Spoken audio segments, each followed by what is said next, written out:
So what is allowed on the Sabbath day? We began talking about this last week, but I think it's worthy of a take two. So stick around. We'll be right back.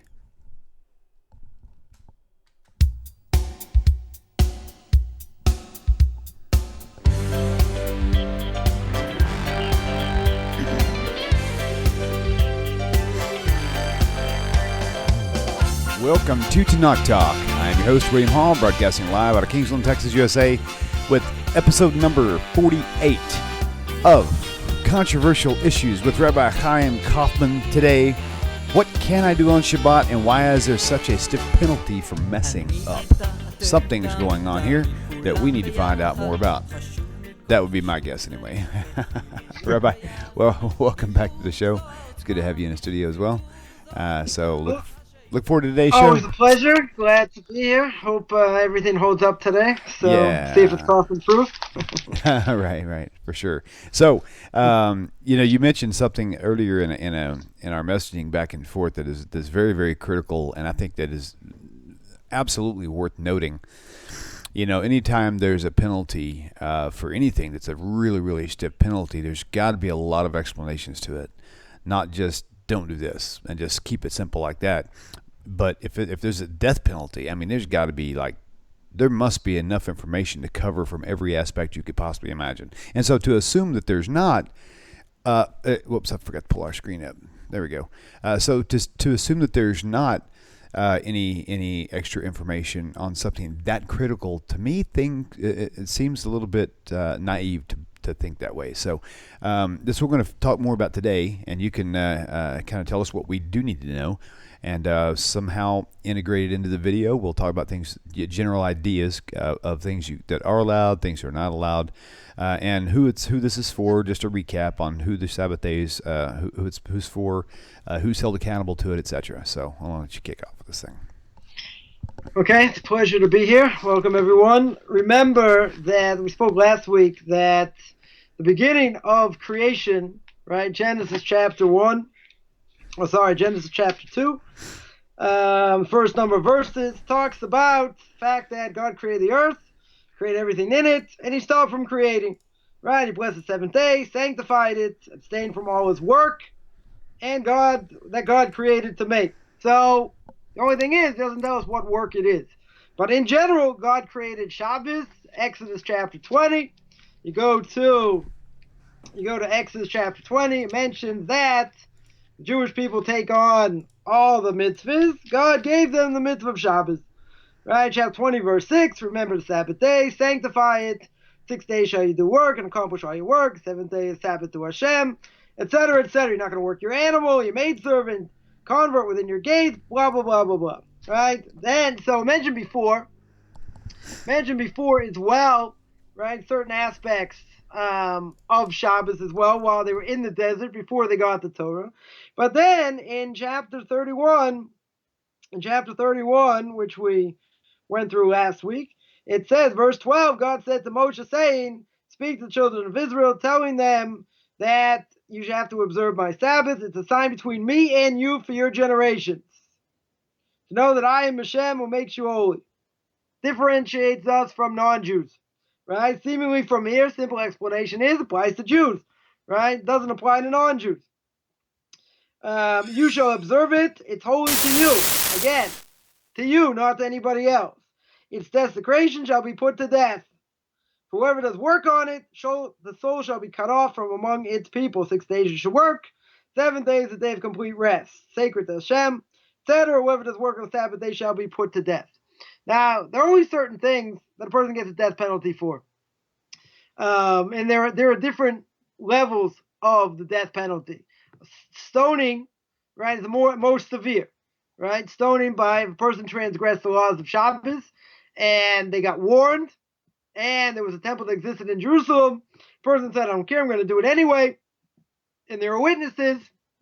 Person gets killed, right? Take him up to a 3-story building, throw him off. So it's pretty severe. Now, even if, let's say by adultery, right? What's the punishment for adultery? It's sreifa, right next on the list, right? Which is being burnt, having molten lead thrown down your throat. Also not so pleasant. But for whatever reason, we hold that stoning, stoning to death is worse, right? There's a hierarchy of corporal punishment. Regardless of that, a person had their head cut off or been choked, as well, other forms of corporal punishment. Also, pretty important. But the point here is, now we're going to be detectives, because it says you're going to observe Shabbos, and if you don't get it right, you're going to be put to death. Now, there's one major problem with this verse, and anytime it mentions about keeping Shabbos and not doing any work, right? There's one major problem. What's the major problem? No definition. There's zero definition, right? What work is. Someone may say, if I drive 3 miles and you walk 3 miles, you're doing more work. Well, that's very nice, but it has nothing to do with what we're talking about. Right? We mentioned last week I could transgress the 614th commandment of don't be stupid. I could take my sofa, go back and forth in my house on Shabbos all day long, back, forth, this side, whatever.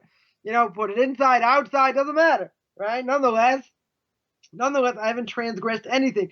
So if the Torah tells me that you are going to be killed if you were warned, etc., and you're going to be spiritually cut off, you lose twice, right? The second way you lose is you don't have a portion of the world to come. Now, there are only certain things a person can do that he can lose his portion in the world to come. There's always repentance. There's always tshuva that a person can do. But if a person, for instance, ate leavened products, ate chametz on Passover for a Jew, right? He loses his portion of the world to come. You're going to say, come on, maybe he didn't know, maybe this. So, then you have to ask the question, why is that severe? Why is that so severe, right? So maybe we'll speak about that. Maybe we'll get to that as well. Or, do it another time.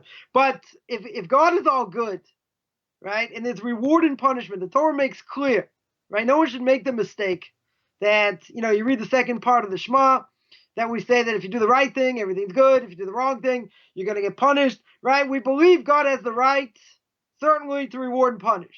Now, the question is, how can he punish if you don't know what you're getting punished for, right? All of a sudden you say, hey, I didn't know it was forbidden to pick up sticks. I didn't know that. You didn't tell me I couldn't pick up car keys.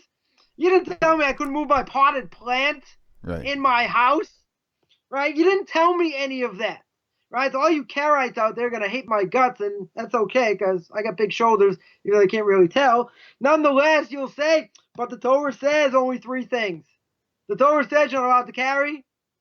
The Torah says you're not allowed to cook. And the Torah says that you're not allowed to make a fire. That's it. Those are the only 3 categories. So where do you get all the other 36 categories? So we mentioned last week, as you go through the end of the book of Exodus, where it talks about the building of the Mishkan, the building of the tabernacle, right? All the boards and the loops and the class. It's so exciting, right? Now we're going to speak about the boards, the loops, right? And building the Mishkan, not so exciting. But there's a verse in between that says you have to keep Shabbos. So we know that there's a juxtaposition, right? Verses are juxtaposed to tell you something, to teach you something. What's it there to teach you? The rabbis tell us, whatever you did building the Mishkan, right, and building the tabernacle does not supersede Shabbos. That means, making dyes on Shabbos, right? That's forbidden. Writing would be forbidden. Cooking, baking, roasting, right, that they did, killing animals, right, to a certain extent, are definitely forbidden, right? Unless it's unless it's like a scorpion or a snake that's dangerous, could hurt people, or if someone could get stung by a bee, right? A person gets stung by a bee and they're allergic and they could die from it, so you're allowed to kill a bee. But in general, you wouldn't be allowed to, right? You're not allowed to kill, you're not allowed to, even if a person was starving, right? Maybe you'd be allowed to kill to ritually slaughter an animal because, you're starving, but in general it would be forbidden. So there are all these different things that become forbidden because of the juxtaposition of the verse. You can say, oh, the rabbis made it up. Very nice, right? Maybe they did.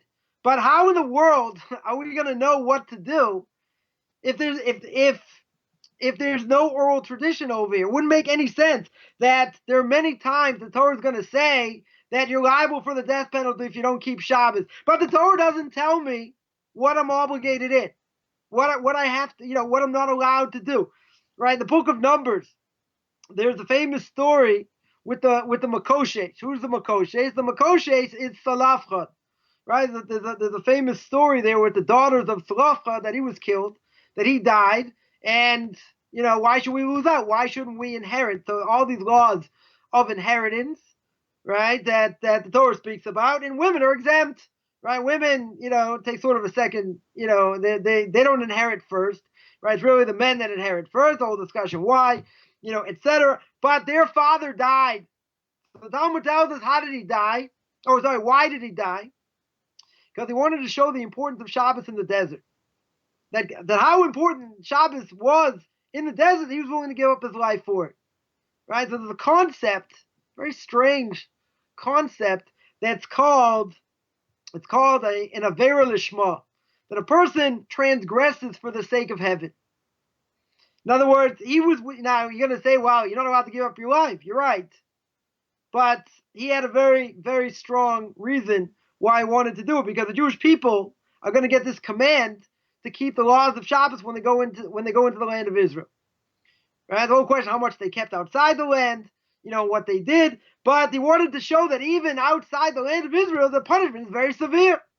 Right? So he did it for the sake of heaven, even though, you're not really allowed to give up your life, for such a thing. But sometimes a generation, in a certain generation, you may have to do certain things because that generation needs it. So he wanted to strengthen the generation at the expense of his life. So therefore, the Torah doesn't tell us this. Right? The Torah only tells us the story of Salafchad and his daughters, that Salafchad died. It doesn't tell us what happened to him. But he died, and why should they lose out? Why shouldn't they inherit? Right? That's the question. What happened to Salafchad? So the oral tradition tells us. Right? So he did something, obviously, that was forbidden on Shabbos to show the importance of Shabbos. So, okay, we'll play that tongue in cheek. He picked up some sticks that were forbidden. Right? Sticks you're not allowed to pick up. Right? You don't need them unless, maybe you had some sticks in your house or whatever the case is. You needed the place in order to, they're taking up a place where you need, they were put on your table, for instance, right, to be allowed to move them because you need the table or whatever the case is. But we don't go, so now you're going to ask the question, okay, there's a category that's not from the Torah at all, right, that was what we'll call an invention of the rabbis, and that is what we call muksa. Now, what is muksa exactly? So muksa means it's something that either it's inherently forbidden. In other words, the action of it would be inherently forbidden. A pen. What am I going to do with the pen? Oh, I'm going to use it as, I'm just going to scratch my ear with it. What are you going to do with the pen? You're going to write with it, right? What are you going to do with car keys? You're going to use it to drive your car, right? So the things that are forbidden because the action that's involved in them are 100% forbidden. So picking up sticks, it's a problem because it kind of shows intent that you're going to either build a fire or you're going to do right. You're going to do something that that is going to end up being forbidden. So is the right? picking Picking up sticks? Sorry, go ahead. Is the picking up sticks the actual crime, if you want to call it that, or is it? Or is you're that touching something? You're touching something that, in general, would be forbidden, right? Unless it has a permitted usage also. Let's say, for instance, you want to crack walnuts. You don't have a nutcracker, so what do? You take a hammer. You take a hammer and crush the walnuts, right, to get the nuts out. You can't use a hammer. How can you use a hammer? A hammer you use to hammer nails, right, or hammer other people. I mean, whatever. Use it to hammer nails, right? You shouldn't be allowed to use it, but it has a dual purpose. If it's got a permitted purpose, and you use it a lot of times for that permitted purpose, it should be okay, right? Now, most people today are so religious they won't touch a hammer even if they can. Even if they don't have a nutcracker, they won't use it, right? They'll say, no, you know what? I just want to have the nuts, right? But you could use, something that really the intention, the purpose of this thing is a forbidden purpose, but I'm using it for something that's permitted, right? Not every case will be like that, but in this case, it should be okay. That's one aspect, let's say, of muksa. What about, let's say, another aspect of something that has sentimental value, right? It doesn't have real value, right? But it has sentimental value. It's a family heirloom, let's say. For someone, like you would be a piece of junk. For me, it's something that's worth, it's worth a lot. It's not worth a lot monetarily, but I don't want this thing to get busted. right? I don't want it to get damaged. So what do? So I put it somewhere. It's out of mind, out of sight. I never have intention to move it. Now, what happens if I want to move it? It should be forbidden, right? It should be forbidden because it's out of mind, out of sight. It's kind of like a picture on your wall. A picture on your wall, it may not have, too much value. Maybe it does, maybe it doesn't. Doesn't matter. But it's on your wall. If it's on your wall, I have no intention to take it off. So now let's say, okay, now I want to move it. Well, it's too bad. You're not allowed to move it because, not just because it's heavy, but because it was there. You have no purpose in using it. You had no purpose. You never have intention to move it. If it's something you move all the time, you pick it up, you put it down, you move it here, you move it there, okay. So there are many, many examples of this category where, and it's extremely complicated.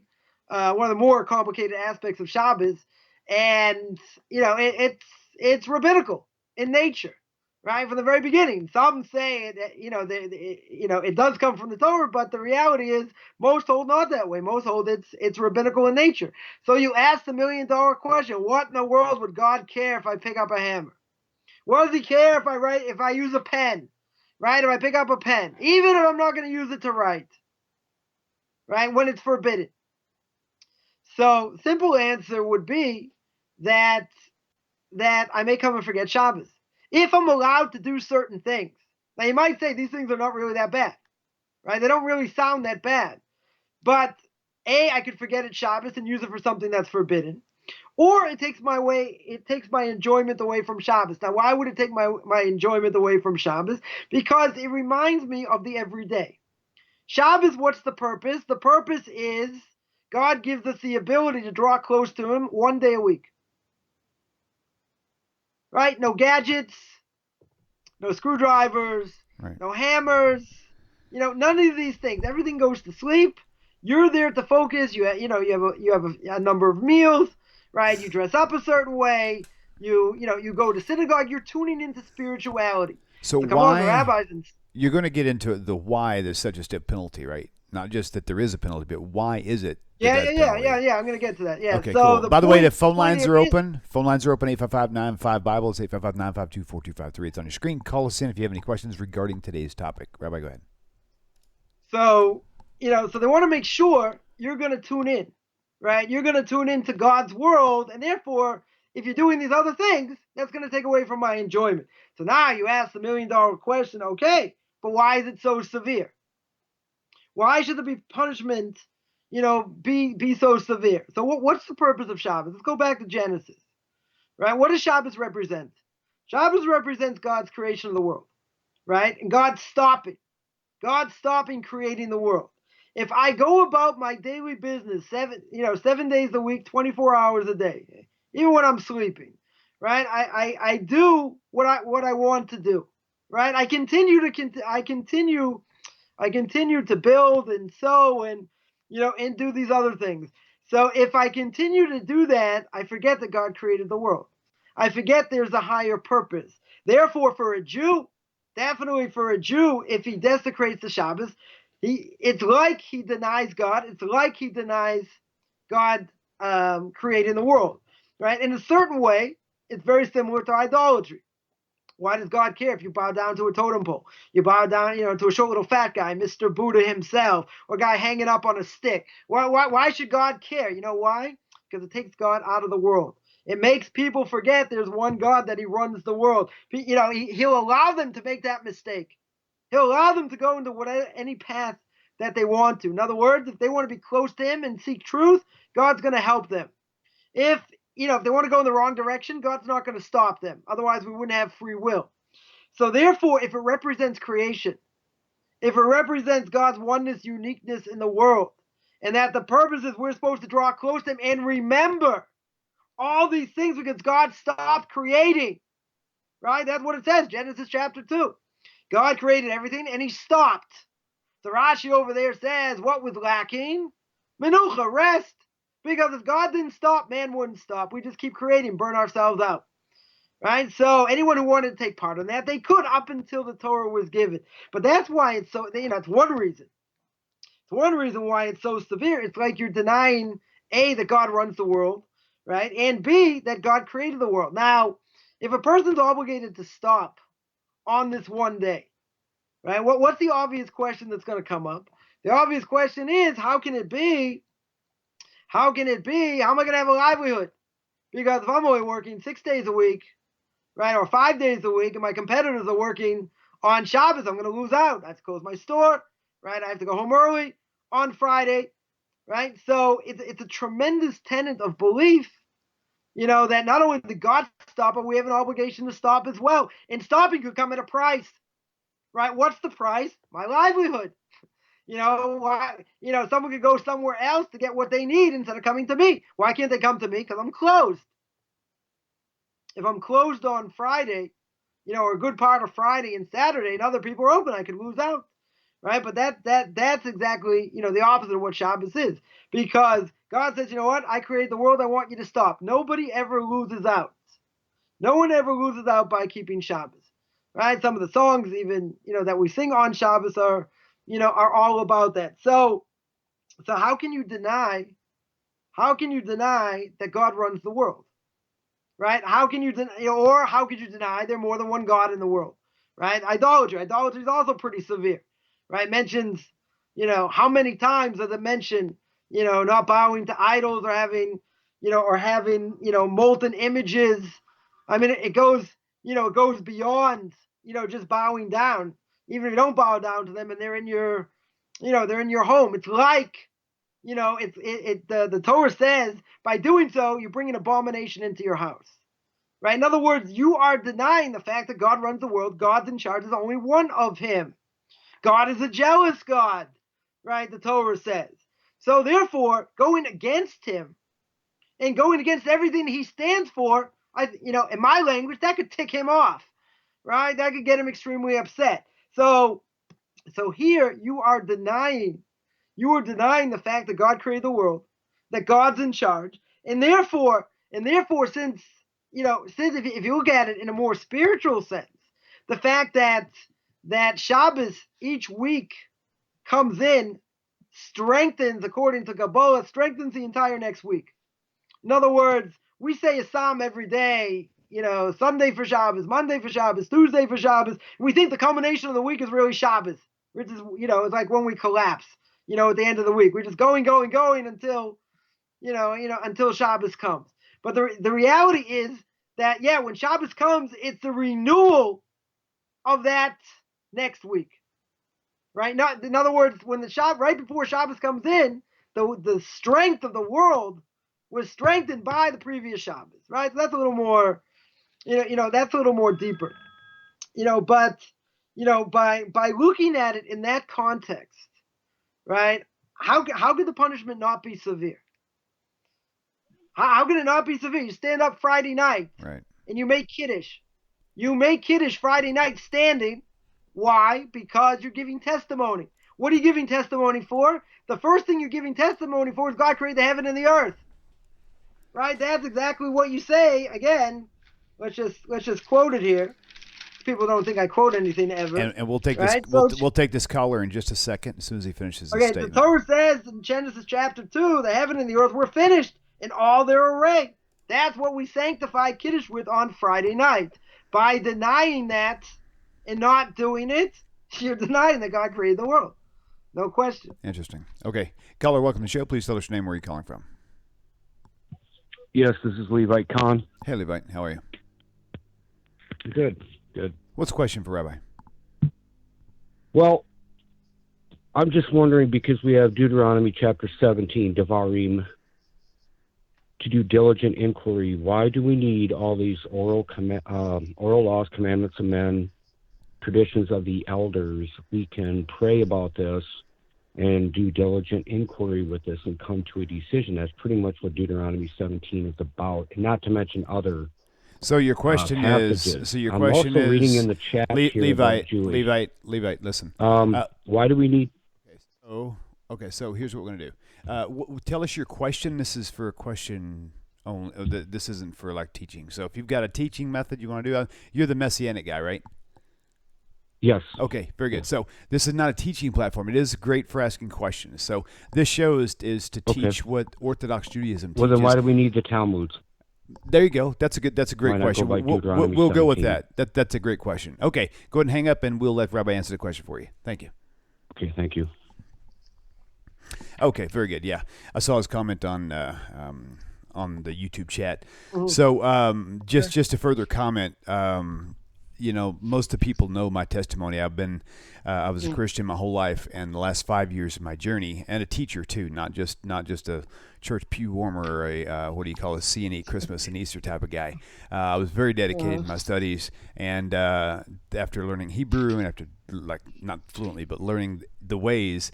It's we don't come to these conclusions from lack of study. Okay, I've been where you're at. I have been there. You have not been where I am. So keep that in your mind as you start to study forward. So Rabbi, go ahead. Yeah, so this is always a good example that we mentioned in the book of Exodus, in the book of Exodus chapter 31, that it says clear, you're going to observe the Shabbos, you're going to observe the Sabbath, and you're going to put its desecrators to death. Any definitions? Anything I'm not allowed to do? Nothing. Right. Doesn't say anything. Right? If you go to book of Leviticus chapter 23, right, it talks about Sukkot. It says chapter 23, verse 39, it says on the 50th day of the 7th month, gathering the crop of the land, celebrate Hashem's festival, 7-day period. First day is a rest, 8th day is a rest. Take for yourselves on the first day the fruit of a citron tree, blah, blah, blah, and rejoice before Hashem. And you're going to celebrate as a festival. The first day is holy. Very nice. What does that mean? The last day is holy. Very nice. You're going to do it in front of Hashem. Okay. Where do I get the citron? What does it look like? What are the branches of date palm? How many do I bring? Right? Verse 42, you're going to dwell in booths for a 7-day period. Every native in his land. What does the booth look like? Right? Does it have any walls? How many walls does it have? Does it have a roof? Is it inside? Is it outside? No definitions. So the Torah many times, even if the Torah says clear, you're not allowed to steal or you're not allowed to kill. So let me ask you $1 million question. Let's say someone's got a hole in his heart and we know he's not going to live. He's going to live maybe a month, 2 months. The doctors say he's going to live. No miracles here. We know he's going to die. Now what happens? Someone says, you know what? I don't want him to suffer, and they shoot him in the head. Is that murder? They're going to say it says don't murder, right? Shouldn't that be murder? The person's already a dead man, right? Isn't the person already a dead man? We know he's going to die, right? He's already in hospice, right? It's pretty clear he's going to die, and if he doesn't, the doctors will kill him, right? They'll give him very little to live on, so he'll die anyway. We know he's going to die. Does that come underneath the category of murder or not? You're going to say, wow, that's murder, isn't it? But he's already dead. He's already going to die. There are multiple levels here. How do we know? You're going to say, well, you look at the elders, and the elders say this, and the elders say that. Well, there's an oral commentary that has to be there at the same time.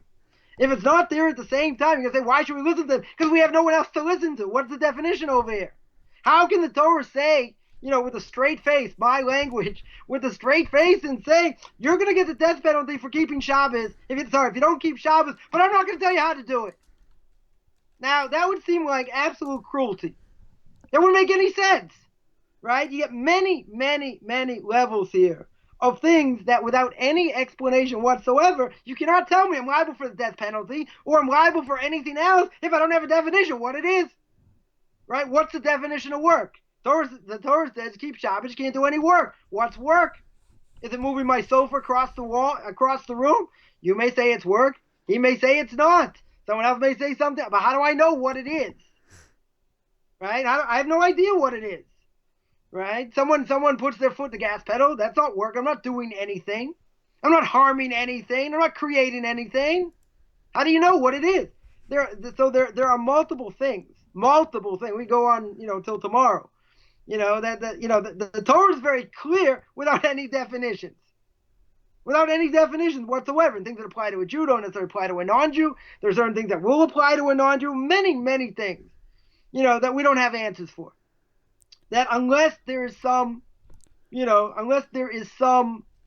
other authoritative book or whatever you want to call it that, we certainly believe in, right? That's oral tradition. Otherwise, it doesn't make sense, right? It's not going to make sense, otherwise.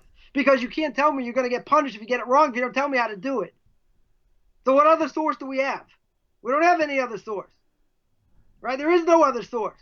It's the rabbis and the Talmud, right? So I'm gonna say like this. I'm gonna go on a limb here. It's either you believe in them or you disappear. So you're gonna say, what about the Karaites? Look how many Karaites there are left. They keep the literal law. Yeah, look how many are left. 50? 100? How many are left? There's nobody left. Right. So in Coffman's definition, if you can't pass it down to the next generation, it means it doesn't work. It doesn't matter. You want to say the rabbis used their power and they pushed the Karaites out and they did all these different things, and they all ate the same hallucinogenic mushroom in the desert and they all did all these things. They came up with all these laws. Very nice. That's all we have. That's it. And for thousands of years, it's worked. The only time it's never worked is when people tried to change it. And that's only been in the last 150 years, right? Everyone at that point, was more or less was Orthodox. Right? The people that changed it disappeared. 90% of the Jewish people have disappeared because they didn't hold to what the Torah says. And that's what the rabbi, and they didn't hold what the rabbis tell us. They wanted to change things. So you know what they say is the Torah says, anytime you add more things, you actually destroy, right? Anything that, you add on to it, I would agree. 100%. You want to add on so many different things. The Torah, very good. Show me it works. If it doesn't work, I just give one example. When I was growing up, many moons ago, so in the conservative movement, they had this idea of having an extra matzah. An extra matzah for Soviet Jews. Because they wanted to bond with Soviet Jews, so they want to have this extra matzah for them, as remembrance for them. That didn't even last a generation. And the most conservative thing, even their Haggadahs, whatever they do, whatever they use on Passover, it's not even there anymore. It disappeared. Right? So the question is, why do we have to rely on that's all? We don't have anything else. Right? And a lot of it makes sense. And when you veer off from it, you're going to have to show me, and prove that if I keep it, if I keep it, then, it's not going to be uniform and people are going to disappear. It's just the opposite. Anyone who keeps it and holds by it, they're the only ones surviving. Everyone else disappearing. 90% of world Jewry disappearing because they don't have a connection. They don't have any connection to the Torah. I'll tell better. There's a famous story. You love this. There's a famous story with an Arab terrorist in an Israeli jail. And he says to his jailer, it's Passover. Doesn't it say in the Torah you're not allowed to have bread, right? So he said, nah, that's, these laws were, thousands of years ago. We're the new Israel, we're this. And this terrorist understood any Jew. And this guy's not a Rhodes Scholar. Let's not make a mistake, right? He didn't study in Oxford, right? But he made a conclusion. And his conclusion was a Jew that doesn't have a connection to his land is only a matter of time when they willingly give it up for nothing to us. And that gave him strength to further, to say, well, we're not going to give up because you don't have a connection to the land. So it's only a matter of time before you give it up. So that's just a small microcosm of bad education, no Torah whatsoever, and you have no connection to the land. So if you have no connection to the land, that's it. Right? You have no connection to your history. And if you have no connection to your history, it's game over. Right? So the question is, that we have to look at, at a critical level, which gets to the real heart of the matter, right? That the question is going to be, okay, the Torah tells me to do this, and not do that. So I have to understand to the best of my ability, of why I'm not allowed to do it or why I am allowed to do it. But what are the parameters? How in the world do I know what the parameters are? Right? The Torah tells me, in the, we'll just quote it here, in the book of Exodus, chapter 20, the Torah tells me,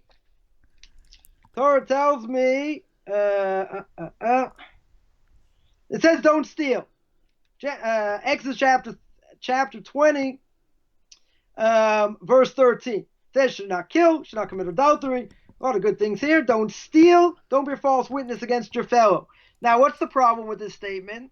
The one major problem with this statement is it says don't steal. You're going to say, so what's the big deal? Because it tells me 10 other times don't steal. Right. It tells me don't steal in 20 other verses. And it Why says, in the world tell me it's part of the 10 Commandments? 1 second. It's part of the 10 Commandments. Don't steal. It cannot mean taking something that does not belong to you. right. It can't mean that because it's already told me that. So it means to kidnap. You're not allowed to kidnap. No stealing humans. That's what the definition is. Right. So now, the thing that confused me about it before. How would I know that? I only know that from oral tradition. Otherwise, I might think this verse, I don't need it. Just rip it out.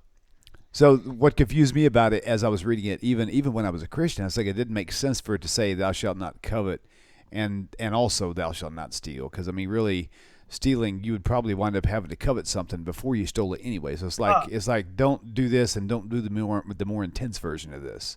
It would have made common sense to me that it had to do something with completely different, and apparently it does. So that's it's a real eye opener. But the covet means even if you don't take it, even if you just desire it in your heart. Right. But even to though steal we say it, something in your heart doesn't really mean anything, right? Unless you do the action. But even if you desire it and it's not something that's yours, it could lead you to do something else. So then whatever. There are, the Torah is very dense. You can't look at it just at, face value, because if you look at it at face value, there are a million questions. There are a million questions that are legitimate 100% questions that need answers, that need definitions. And if you don't have definitions, and this ties into exactly what we're speaking about, because if the Torah doesn't give you any definition of why doing something on Shabbos is forbidden, you can't kill me. Like, nah, what are you going to do? You can't kill me. It's not fair. So you can say, well, Torah's not fair. Now, maybe that's the case, but you have to come up with an explanation. Sure.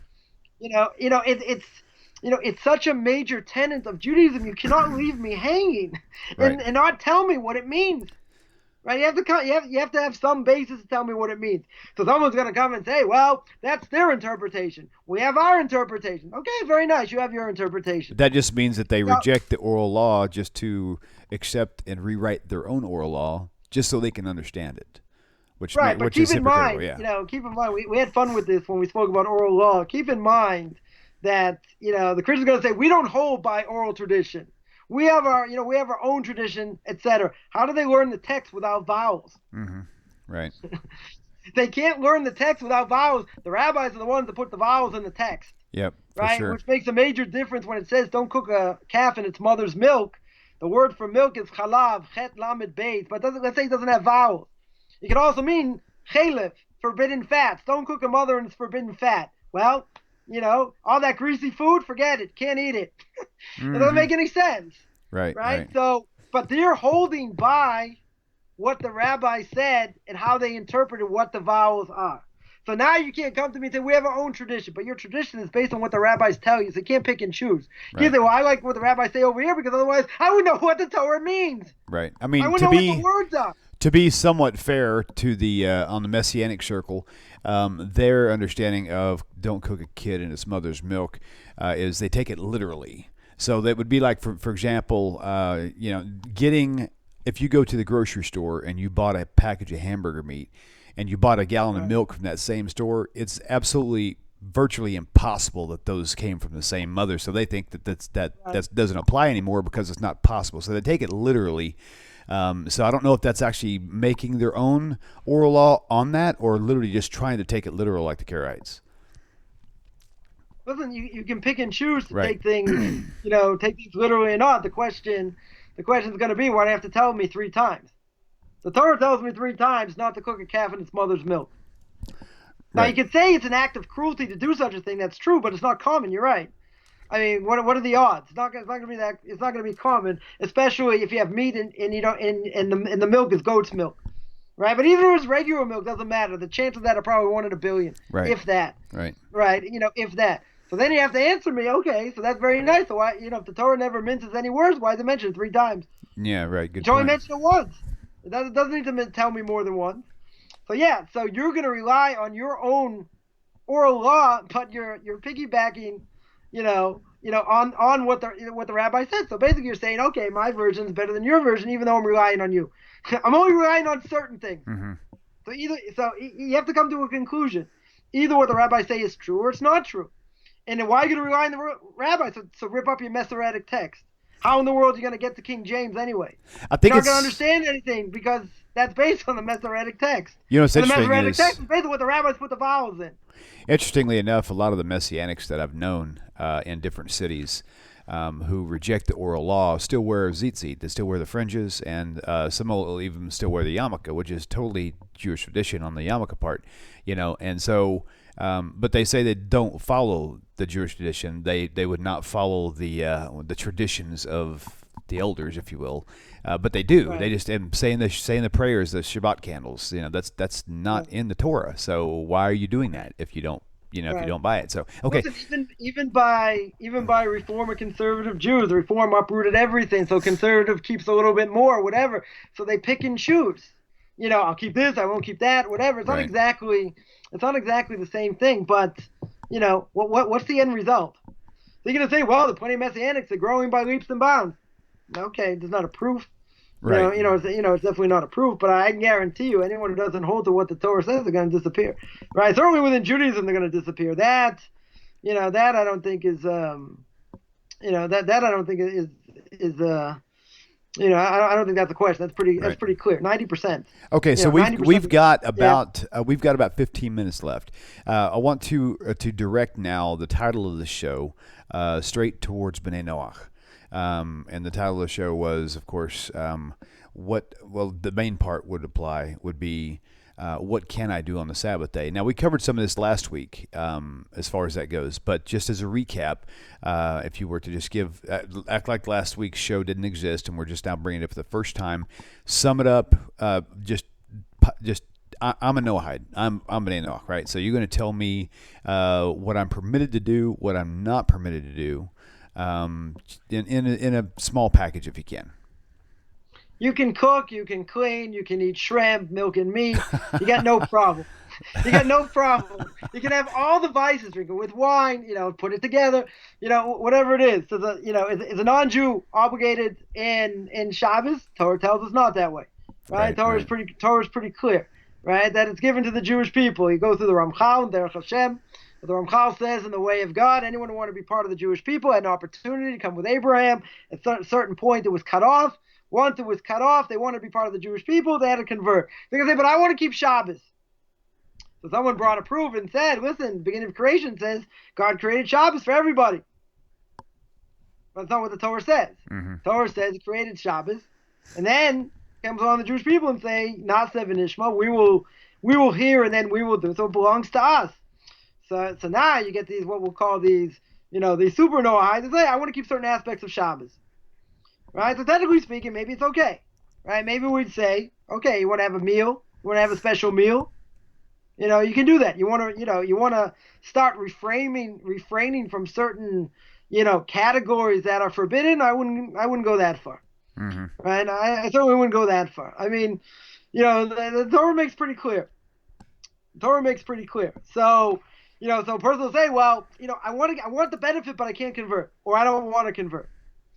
So my answer would be, well, people also, what do? They put up a mezuzah, right? A mezuzah is definitely something that's a Jewish thing, right? Certainly brought down. That's a davar shebekadusha, right? Something that has intrinsic holiness in it, like tefillin. Should non-Jew be allowed to wear tefillin? They're like, no, we're not going to go that far, right? We're not going to go that far, right? We want to wear tzitzis, but again, is tzitzis a Jewish thing, or is it a non-Jewish thing? So they say, well, I won't make them kosher, right? I'll rip out one of the strings, or I'll make sure it's not kosher. What are the things, that should be made clear, is that you don't want to straddle both sides, right? Either you want to convert, or you don't want to convert, right? If you don't want to convert, that's okay. We're not looking for converts, right? But you want to keep a certain boundary, and not mixing, to the other side. There's plenty of things, non-Jews can learn, right? There's, not a shortage, of things. But what are they going to say? I want to learn Gemara, right? I want to learn Talmud. I want to learn Kaballah. I just, saw that, there are plenty of people that get into Judaism, by learning in some, Kaballah center or whatever. I know when I was in Chile, it was like that. Most Jews who became Orthodox Jews, it started out in a, Kaballah center. So I gave a class to like a bunch of families, and by the time I was done speaking in 3 different languages, so at least they somewhat understood. I said, I just want you to know that I gave a very deep class that had nothing to do with Kabbalah. So I see this all the time that that people want to learn, and it's like but it's so deep and it gives me this and whatever. But keep in mind, it's like you can't study calculus without learning trigonometry, right? You got to learn the basics. But why can't I learn this? Well, it should be obvious. It's why should you have the ability? You didn't choose to be part of this. You don't want to be part of this, which is fine. We don't care if you convert or not. But at the end of the day, there are things that are inherently Jewish that are not are not for you. But there are plenty of things, that they can learn and say. But I can't learn, the most important thing. Okay. Okay. There's things I can't do because I'm not a Cohen. Things I can't do because I'm not a woman. Okay. Right. There's, there are limitations. Everybody has limitations, but you can't come along and say, I want the whole thing, without being part of it. Right. It doesn't work. Same thing with festivals. People say, listen, according to the Rambam says any mitzvah they do, they get merit for. Yeah. Up to a point. Is that what we should be encouraging? For them to, to be these, super Noahides so they could be just like Jews, sort of.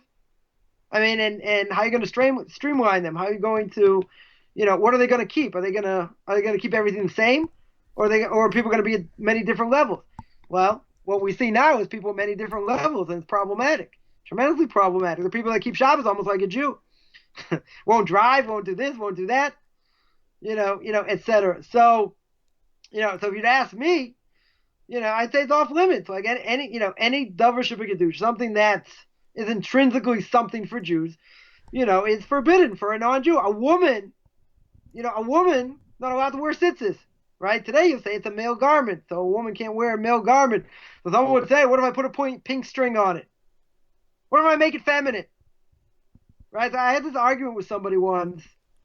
And this woman kept hucking me about, wanting to wear tzitzis, and this was whatever, an Orthodox woman. She didn't, more or less mostly self-taught, which is extremely problematic, but okay. And she kept going on and on and on and on about, about wanting to wear tzitzis. So I said, let me ask you one major question. I said, if you do this, and you do this in public and people know about it, I said, I can promise you, you have 2 kids you want to marry off. I guarantee you in 100 years you'll never marry them off. I said, I'll give you the curse. You'll never marry them off. They're like, why won't I marry them off? I said, because they're going to see you as a wacko. They're going to see you as someone's not normal. Nobody does this. Again, even if I would say it's permitted, even if you made it as a female garment, you're doing something that no one else does.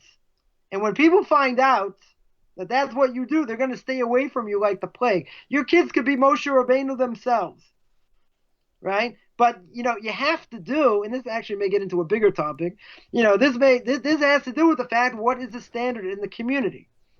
I had someone who was, someone who was in China and said, listen, according to the Maimonides, according to the Rambam, I can take 3 kosher Jews and convert. I said, you're right. But I said, no one's going to accept it. He's like, what about the Rambam? I said, listen, there's a reality. You live in the middle of nowhere, right? You have to go to a Jewish community. Just because the Rambam says it doesn't mean we hold by everything that the Rambam does. And the Rambam says there's hierarchy when it comes to, Jewish law, right? In this case, we don't hold like the Rambam. You say, yeah, but this and he's that. I said, I agree with you. It doesn't matter. I'm saying you want to know what normative law is. This is what we do, right? And it's not going to change, right? It's not fair. Anyways, the person ended up moving, ended up converting, in a normal community. One last idea. You cannot turn the Torah into a pretzel. You can't make it and say, well, I can do this and I think this and I think that. You have to go according to what the majority do for the good, not for the bad. Right? So if the majority say this is the way it is, that's the way it is. We're not going to be innovative. We're not going to try and, reinvent the wheel, because we've seen time and time again, the more that's added, the more things that are done, the worse off it is, and it doesn't stick. So therefore, either you want to go one way, you want to go the other. Don't tell me I want to straddle both sides. I want the best of both worlds. You want the best of both worlds? Become a Jew. You don't want to become a Jew? You can't become a Jew? Okay, so you're limited, right? You're limited in certain things that you can't do. Fine. Doesn't mean you can't do anything. It's like someone at a circumcision. So listen, you gave me an honor, but you didn't give me the honor, right? What's the honor by a circumcision? Of holding the baby while the baby's being circumcised, right? What some people call like the Godfather or whatever, holding the baby, etc. That's the honor, right? But it's not like you don't get anything, right? It's not like you didn't get anything. You also got an honor to say, no, but I deserve the big honor. I wanted to do the whole thing. It doesn't work like that. Right. But people look at it and say, oh, but, being a Noahide, I can't do this, I can't do that. But what about what you can do? See, this is what people miss about the laws of Shabbos. Say, look, I can't do this, I can't do that. And it's so boring. I don't think Shabbos is boring. There's plenty what to do. You have meals, you speak, you have family time. There's so many benefits, to what it is. What people say, oh, you can't rip toilet paper on Shabbos. Don't forget the left hand, right? Can't rip toilet paper on Shabbos. Oh, it's game over. People don't understand. You might be limited in certain things, but doesn't mean everything's forbidden. Doesn't mean, if I can't do this, I can't do anything, right? The people say, well, if I can't do this, I don't want any part of it. I mean, there are major issues, with saying such a thing. And it's like, I can't do anything. You're telling me I'm totally limited. I didn't say you're totally limited. I just said you can't do things 100% like a Jew. Right. And things that are very Jewish you can't do. So fine, so you do other things. But I want to have the benefit also. Okay. I want a lot of things. I want a lot of things in life, and you can't do. There's certain things you can't do, right? So I hope that answered your question in less than 15 minutes. Yeah, that was cool. That was very, very influential for sure. So that's pretty much it. This is one of those things where. The interesting thing about the YouTube channels, not just mine, but YouTube channels in general, if you follow the chat, you could literally just never stop the show because somebody's always got a statement or a question. And so I won't necessarily get into that now, but maybe next week, here's what we should do is let's go ahead and we'll ponder this idea. We can look at the Sabbath, not just the Sabbath day, but all the 613 mitzvot, and contrast them to different areas in Tanakh where it refers to the sojourner or the foreigner, and it has that incommunicado together, and we can you can explain how to understand what's actually written, because there's a lot of things I used to think, and after studying it out, I'm finding out that it's not exactly what I was thinking at all. So that's what we want to try to get into. So that won't be the first time, and it won't be the last. I heard that, unfortunately. Well, good day, Rabbi. Thank you all for tuning in. I look forward to seeing you guys next time on the flip side. So happy Hanukkah, everybody, and we'll see you guys later. Rabbi, take care. Shalom, shalom, everybody. Shalom, shalom.